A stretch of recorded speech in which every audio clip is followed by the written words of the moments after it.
राम राम भाइयों और सब, क्या हालचाल आप सभी का। मैं उम्मीद करता हूं कि आप बहुत सही हैं।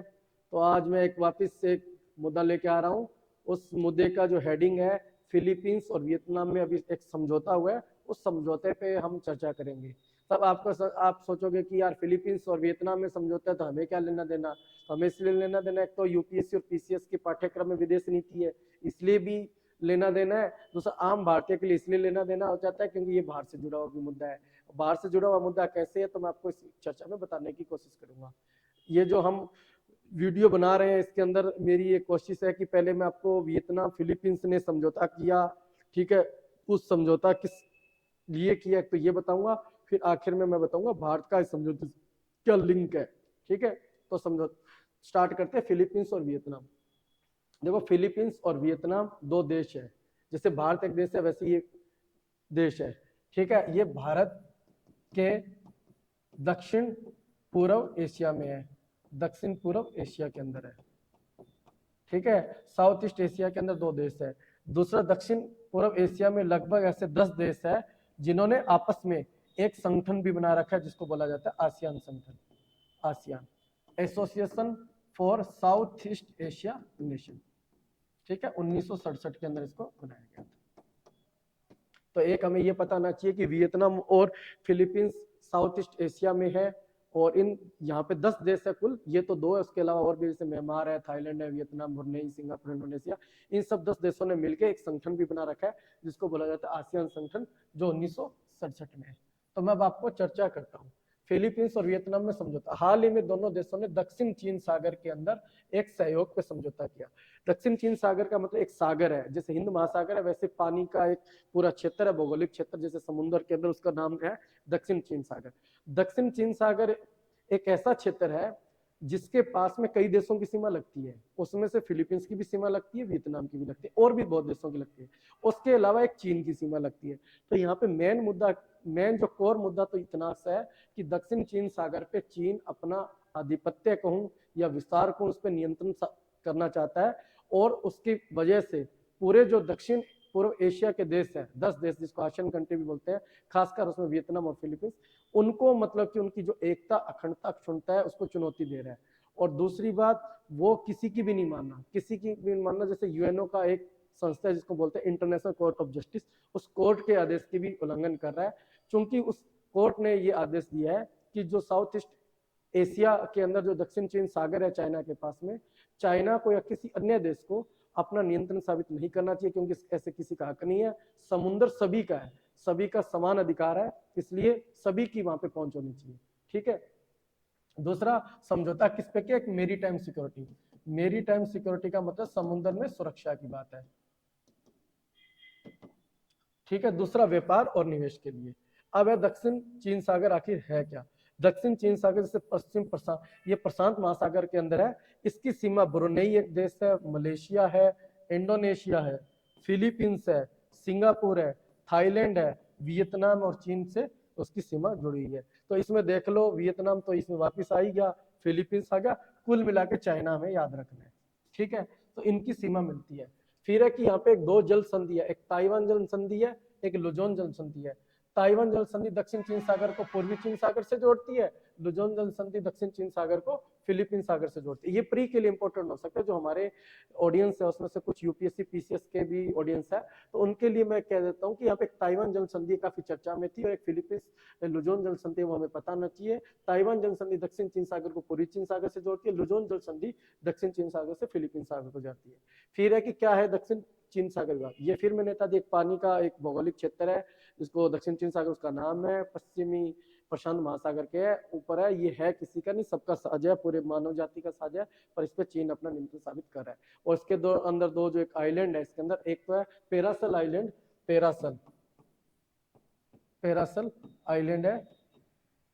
ठीक है, और एक आइलैंड और है, इसका नाम है देखो स्पार्टले आइलैंड, इसके ऊपर अपना नियंत्रण साबित कर रहा है। और जो कि एक एक कन्वेंशन है, united nation convention law on sea, united nation convention law on sea, UNCLOS जिसको बोला जाता है 1994। इसके हिसाब से मतलब कि जो दक्षिण चीन सागर है ये सभी का है। इसके अंदर कुछ क्षेत्र होता है वहां राज्य की मतलब जिस राज्य के बिल्कुल पास में उसका नियंत्रण होता है, बाकी ये फ्री मूवमेंट के लिए जगह होती है पूरा मानव जाति के लिए। तो ठीक है, उसके हिसाब से चाइना गलत कर रहा है। फिर आगे देखो ये भारत के लिए कैसे इम्पोर्टेंट हो जाता है, भारत की कैसे एंट्री होती है। चूंकि विवाद तो मूलतः देखोगे तो चीन और साउथ ईस्ट एशिया के देशों के बीच में है, अब भारत इसके अंदर कैसे एंट्री करता है। तो आपको हमें सबसे पहले तो ये पता होना चाहिए, जैसे भारत और चीन है तो भारत का चीन के साथ भी सीमा विवाद चल रहा है और चीन का साउथ ईस्ट एशिया के साथ भी सीमा विवाद चल रहा है। तो चीन के दोनों दुश्मन है, भारत भी और साउथ ईस्ट एशिया भी। तो जब दो दुश्मन होते हैं वो आपस में मिल जाते हैं तो वो स्वाभाविक रूप से एक अच्छे मित्र के रूप में बन जाते हैं। इससे भारत और जो साउथ ईस्ट एशिया को ये आसियान है ये एक मित्र है, ये दोनों मिल जाते हैं क्योंकि इन दोनों का मतलब कि एक चाइना के साथ विवाद है। ठीक है, देखो भारत और भारत का चाइना के साथ विवाद कैसे, देखो चाइना के जो फाउंडर थे जैसे हमारे महात्मा गांधी जी भारत के, वैसे एक वहां पे एक व्यक्ति थे माओ से तुंग, जिसको माओ भी बोला जाता है। माओ ने एक नारा दिया था, नारा मतलब एक उनकी फिलोसफी थी। फिलोसफी ये थी कि माओ ने ये कहा था कि एक मेरी हथेली है 5 उंगली है, उसी प्रकार चीन की भी एक हथेली है 5 उंगली है। हथेली तो वो अपनी मानता था तिब्बत को, और 5 उंगलियों में एक उंगली मानता था लद्दाख को, एक नेपाल को, एक भूटान को, एक सिक्किम को, एक अरुणाचल प्रदेश को। 5 उंगलियां और मतलब ये 5 क्षेत्र और तिब्बत है वो चाइना का हिस्सा है, और उसकी हमेशा से ही इन 5 क्षेत्रों पे और तिब्बत पे नियंत्रण की आंख रही है। उसके बाद डेन शाओपिंग आते हैं जो दारिकन की नीति लाते हैं, उनका भी यही फोकस था, और जो वर्तमान में शी जिनपिंग है उनका भी इसी पे टारगेट है।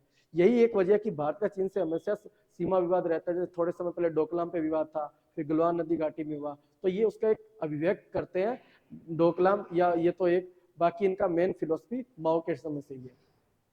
भारत और चीन के मध्य सीमा पर विवाद खड़ा है चूंकि चीन माओ की 5 फिंगर पॉलिसी, 5 फिंगर पॉलिसी का मतलब है एक हथेली है 5 उसकी उंगली है, चीन की एक हथेली है उसको तिब्बत बोला जाता है, तथा 5 उंगली है, 5 उंगली में लद्दाख है, नेपाल है, सिक्किम है, भूटान है और अरुणाचल प्रदेश है, उस पर वो चीन की 5 उंगली है। ठीक है, फिर उसके अलावा है हाल ही में भारत चीन के मध्य से डोकलाम का विवाद भी माना जाता है, गलवान नदी घाटी आपने चर्चा में सुना होगा, चाइना पाकिस्तान इकोनॉमिक कॉरिडोर ये भी आपने सुना होगा, चाइना की पॉलिसी है वन बेल्ट वन रोड, उसके हिसाब से China Asia Europe Latin America के कुछ देशों में अपना नियंत्रण स्थापित करके पूरे विश्व पे नियंत्रण स्थापित करना चाहता है। उसके लिए उनका एक स्कीम है one belt one road, one belt one road. उसके तहत उन्होंने जो पीओके है, पीओके पाक ऑक्यूपाइड कश्मीर, उसमें से गलियारा स्थापित किया चाइना और पाकिस्तान ने मिलकर। उसमें चाइना ने काफी पैसे निवेश किए, जिसी में आगे जाके मतलब कि एक ग्वादर पोर्ट भी बनाया गया, ग्वादर पोर्ट, ग्वादर पोर्ट, तो ये हमें पता होना चाहिए।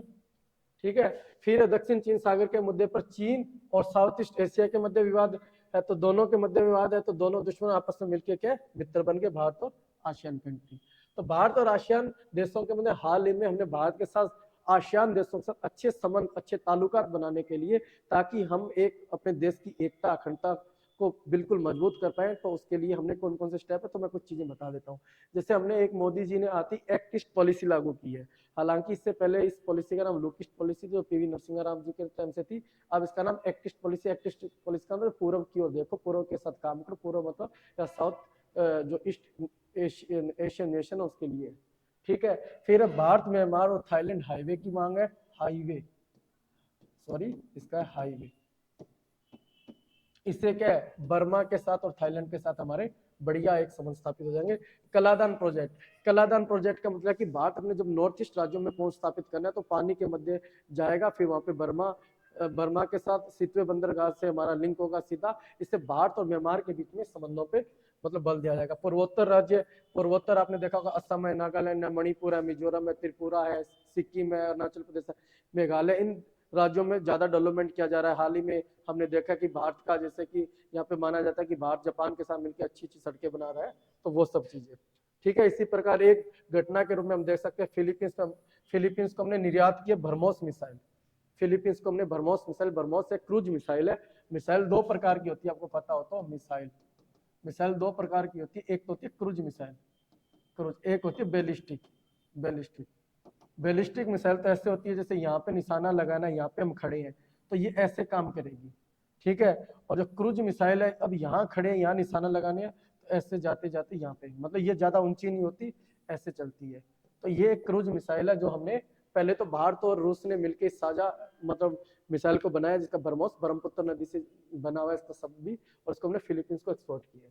फिर हमने 69वां जो गणतंत्र दिवस बनाया था, रिपब्लिक डे, जैसे अब की बार हमने रिपब्लिक डे पे चीफ गेस्ट के रूप में फ्रांस के राष्ट्रपति मैक्रोन साहब को लाया था, हमने मोदी जी के नाम में चीफ गेस्ट पे इन 10 देशों को, जो आसियान के 10 कंट्री है, इनको भी हमने बुलाया था।